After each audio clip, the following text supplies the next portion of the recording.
Kita lanjutkan perbincangan kami. Pak Emi, kami ingin mengetahui untuk esok hari bagaimana rencana evakuasi yang akan dilakukan oleh tim SAR. Pak Emi.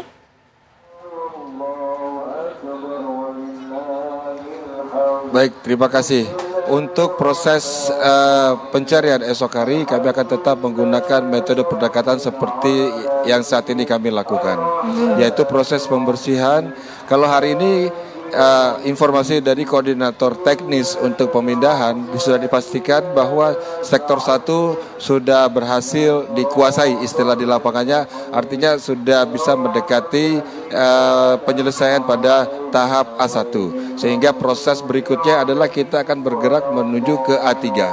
Dan dalam pelaksanaan evakuasi kami tetap menggunakan metode on-off pada saat proses evakuasi berlangsung. Apabila efek dari getaran akibat pemindahan, maka kren akan kita stop dahulu sambil menunggu proses evakuasi selesai. Dan dalam pelaksanaan pemindahan puing pun kami juga melibatkan para alumni santri yang memang memiliki kompetensi di bidang welding, sehingga dengan penambahan sumber daya dan pelibatan para alumni, kita juga ingin menjadikan sebagai bahwa mereka dapat memberikan pencerahan kepada wali santri tentang bagaimana kesulitan yang dihadapi oleh tim gabungan dalam rangka membuat celah, dalam rangka membuat akses untuk dapat menjangkau semua korban yang terjebak di dalam bangunan akibat konstruksi yang mengalami kegagalan. Sehingga prinsip yang ingin kami sampaikan juga dapat dipengerti dan dipahami bahwa cepat kalau tidak aman itu sama saja kita melakukan tindakan yang keliru, dan jangan sampai akibat yang kita lakukan malah menambah jumlah korban yang masuk dalam tabel. Demikian, Mbak. Baik, terima kasih Pak Emi Filisar waktunya bersama kami di Apa Kabar Indonesia Malam. Sehat selalu Pak, selamat bertugas kembali untuk melanjutkan proses evakuasi bersama tim SAR gabungan. Kami apresiasi secara besar langkah yang telah dilakukan oleh tim SAR. Selamat malam Pak. Baik, selamat malam, terima kasih. Ya, Prof. Mandian, ini kita sama-sama sudah mendengarkan bahwa proses evakuasi sampai dengan saat ini masih terus dilakukan. Namun kami ingin mengetahui dengan kontur bangunan yang seperti ini, sesungguhnya metode yang paling ideal untuk dilakukan seperti apa? Jadi Windy dan teman-teman Basarnas, saya memberikan masukan dulu dalam proses evakuasi ini. Yang pertama, tolong perhatikan dulu dan kenali desain konstruksinya. Desain. Ya, jadi yang kenal ini siapa? Pemilik. Jadi mana ini pemiliknya, gitu ya? Perancangnya mana? Lalu pelaksananya mana? Nah, berdasarkan itulah metode untuk penyelamatan dilakukan teman-teman yang melakukan evakuasi, ada pengenalan sana. Ya, itu yang pertama ya. Nah, yang kedua, prinsip penyelamatan itu ada dua. Yang pertama, selamatkan korban dan selamatkan tim. Ada satu lagi sebenarnya, dan lingkungan sekitar. Nah, tunggu dulu. Yang lingkungan sekitar ini saya lihat ini kan begitu padat ya. Sampai-sampai alat berat pun susah masuk. Nah, ini juga menjadi hal-hal yang perlu diperhatikan. Nah, dari dua hal ini, Win, maka kalau kita sudah kenal desainnya, tentunya harusnya ada desain dokumentasinya yang baik, sesuai kompetensi perancang dan pelaksana, maka metode penyelamatannya akan tepat. Ya, apakah elemen struktur utamanya yang lebih dulu atau penunjangnya? Secara umum saya melihat sistem struktur bangunan gedung ini adalah rigid frame structure. Saya bukan orang struktur, tapi dari perspektif manajemen konstruksi, sistem struktur ini adalah rangka kaku. Nah, elemen strukturnya ada balok, ada kolom, ada lantai. Yang runtuh dari visual adalah balok horizontal dan kolom. Ya. Nah, kalau memang itu ternyata elemen struktur utamanya runtuh, itu perlu diperhatikan. Sehingga kalau ada lifting proses, itu nanti bisa mengamankan atau justru membahayakan. Kembali lagi, dalam kesempatan yang tidak mudah ini, maka awareness dari pemilik bangunan gedung itu menjadi yang prioritas. Kedua, rancangannya, perancangnya, Windy. Yang ketiga, bagaimana proses pada waktu pelaksanaan konstruksi. Sehingga kita melihat kegagalan bangunan gedung ini secara utuh. Apalagi ini milik swasta, pribadi.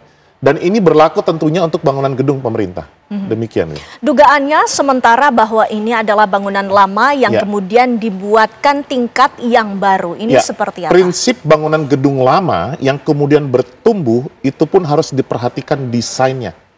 Nah, perhatikan juga tata ruangnya. Kalau dilihat dari sini kan cukup padat ya. Apakah sudah memenuhi KDB, koefisien dasar bangunan yang tepat? Jangan-jangan terlalu masif karena melewati KDB yang ada. Pantaslah roboh karena terlalu padat. Yang kedua adalah bagaimana kita pastikan bangunan gedung lama menyatu dengan bangunan gedung baru. Contohnya, bahan bangunannya, beton lama dengan beton baru. Kalau kita pakai baja, disambungkan dengan baja baru dan seterusnya. Nah, itu harusnya tertuang dalam dokumen teknis dari bangunan gedungnya. Nah, ini konsep administrasi, Windy.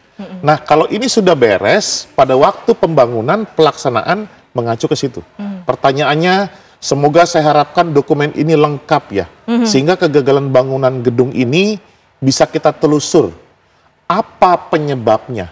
Dari penyebabnya itulah ketahuan bagaimana kita melakukan usaha supaya tidak lagi terjadi hal seperti ini.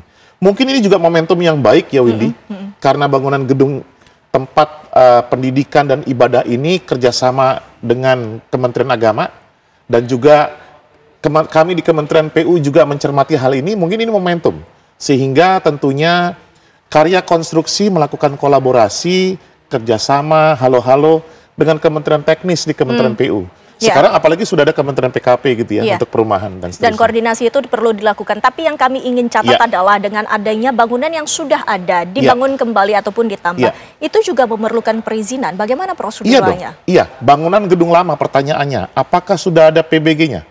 Kalau sudah jadi, harusnya ada SLF-nya, sertifikat layak fungsi. Kalau nggak ada, buat dulu.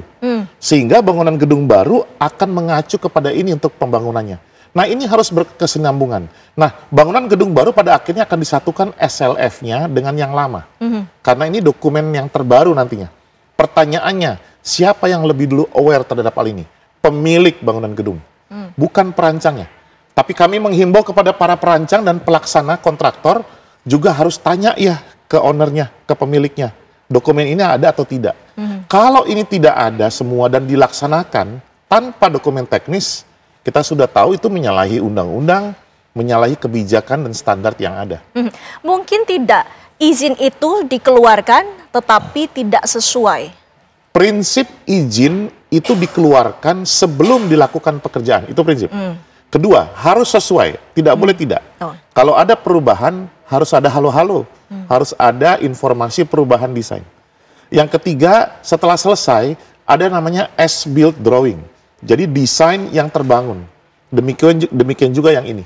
Nah, memang tidak mudah pada waktu kita menumbuhkan bangunan gedung lama ke gedung baru. Kita belajar di sini, risikonya ada. Ya, karena menyatukan sistem struktur lama, sistem bangunan gedung lama ke yang baru tidak mudah juga. Menyatukan elemen bangunan gedungnya, itu tidak mudah juga. Nah, kami dari LPJK Kementerian PU Republik Indonesia, saya juga sebagai akademisi, tolong juga kompetensi tenaga kerja konstruksinya. Ya, perancangnya oke, pelaksananya oke. Kedua, ini badan usahanya ada nggak? Kontraktornya badan usaha atau perorangan? Konsultannya perusahaan atau perorangan? Nah, sudah keluar PP 28 tahun 2025 sebagai PP pelaksana Undang-Undang Nomor 2 tahun 2017. Bisa perseorangan, bisa badan usaha. Tetapi tetap risiko melekat kepada pemegang sertifikat. Nah, sekarang ini momentum yang baik supaya ke depan bisa lebih baik lagi melalui bagaimana mencermati perizinan, kompetensi dan profesionalisme dari penyelenggara bangunan gedung. Baik. Ya. Kami juga langsung ingin mengkonfirmasi kembali kepada Pak Syafrim yang saat ini mungkin masih terhubung bersama kami. Baik. Pak Syafrim sudah tidak bersama kepada kami lanjutkan Prof ini. Dengan adanya yang kita lihat bersama, kondisinya adalah bangunan itu rubuh dan cekung ke tengah. Apa ini artinya? Kalau saya cermati secara visual ya Windy, saya belum mendapat data teknis lengkap, tapi secara visual elemen struktur utamanya sudah roboh, sudah rusak, yaitu balok yang horizontal dan kemudian yang vertikal kolomnya. Nah, itu kan di tengah ada ruang untuk ibadah gitu ya di bawah. Nah, tentunya prinsip dari perlakuan elemen struktur ini perlu dicermati. Dari mana? Perletakan titik elemen strukturnya. Kedua, volume besarannya untuk bisa menahan beban mati dan beban hidup. Yang ketiga, pelaksanaannya. Nah, ini harus dicermati. Makanya tadi saya menyampaikan, teman-teman Basarnas tolong dicek dulu sebelum melakukan evakuasi, desainnya seperti apa. Apabila memang ternyata desainnya itu tidak bisa kalau tidak ada, ya cek perancangnya. Kalau nggak ada perancangnya, tanya ownernya. Nah, ini bisa kembali kepada owner loh. Jadi belum tentu bahwa kegagalan ini disebabkan oleh ketidakkompetennya penyedia jasa, konsultan kontraktor. Mungkin juga owner. Nah, mungkin karena memang salah order. Atau ada change order. Jadi perubahan-perubahan yang di luar dari hal-hal yang sangat ideal. Jadi ini perlu dicermati juga, Windy. Iya, gitu ya. Prof, dengan adanya dugaan adanya gagal konstruksi ini, adakah sanksi?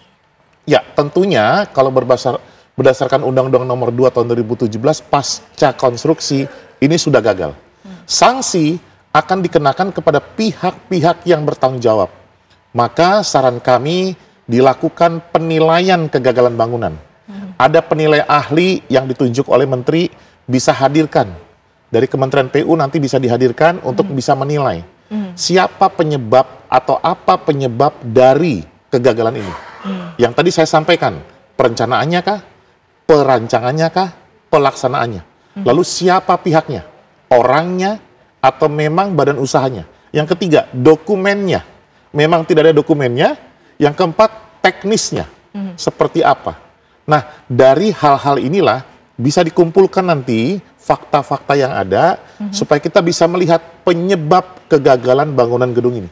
Jadi tidak langsung kita duga-duga ya Win ya. Kita harus cek dulu datanya dengan benar. Baik. Ya. Terima kasih Prof. Manlian dan juga tadi pemirsa kita akan terus menunggu bagaimana proses evakuasi terhadap para korban yang terjebak di bawah reruntuhan Pondok Pesantren Al Husini di Sidoarjo, Jawa Timur.